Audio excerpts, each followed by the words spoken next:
Hello mga kabady natin dyan. Ito nga pala tayo ng labong. Ayan mga kabady, naghihiwa na nga ako dyan mga kabady. Di ko lang na-videohan kanina yung pagkuha ko ng labong kasi ang lakas ng ulan. Ayan, mababasa yung cellphone natin. Mga kabady, pakita ko sa inyo kung paano magluto ng labong na walang pait. Ayan mga kabady. Mga kabady hindi ko lang napakita kanina mga kabady yung paglaga ko. Nilaga ko muna yung mga kabady. At habang nilalaga ko yung mga kabady, nilagyan ko yan ng asin.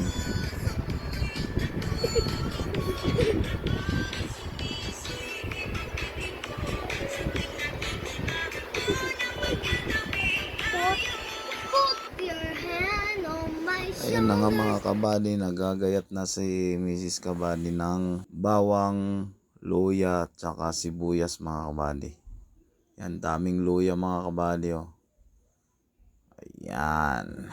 At ito na lulutuin natin mga kabady Siguro hatiin ko lang to kasi sobrang dami mga kabady. Ayan. Depende na kabady sa magkasya dun sa maliit na kawali.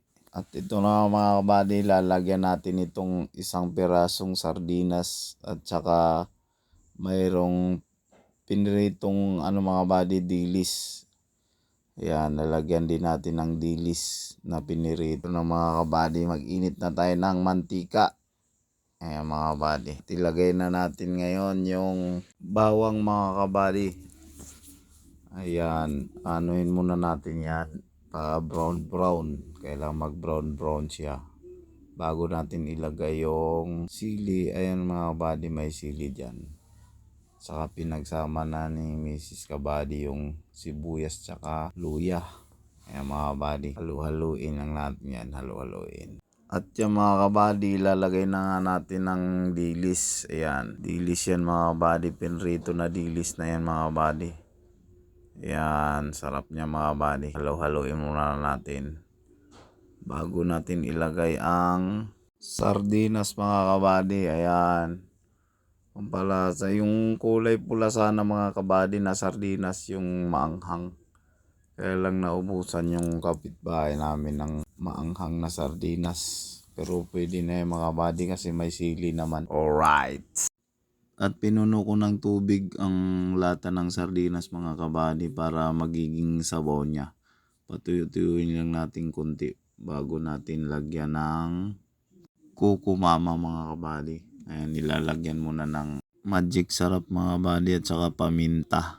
At ilagay na natin ngayon mga kabady yung kukumama. Ayan mga kabady. Yan lang ang pinakamadaling mabiling gata ngayon mga kabady kasi malayo magpakayod ka pa ng niyog. At halu-haluin lang muna natin yung mga kabady hanggang lumapot. Pag lumapot na, ayan mga kabady, malapot na. Ilagay na natin ngayon yung labong. Ayan mga kabady. Sobrang dami yung mga kabady. Hatiin lang namin para mailagay sa rip. Karami. Mga ilang araw, hindi naman yan sira agad mga kabady. Kaya mga kabady, hinalo-halo lang ni Mrs. mga kabady para lumapot. Ayan. Antay lang natin mga kabady na lumapot-lapot ng konti para pwede na, ready na yung mga kabady. Baka paghapunan na tayo ng labong. Ayan mga kabady natin.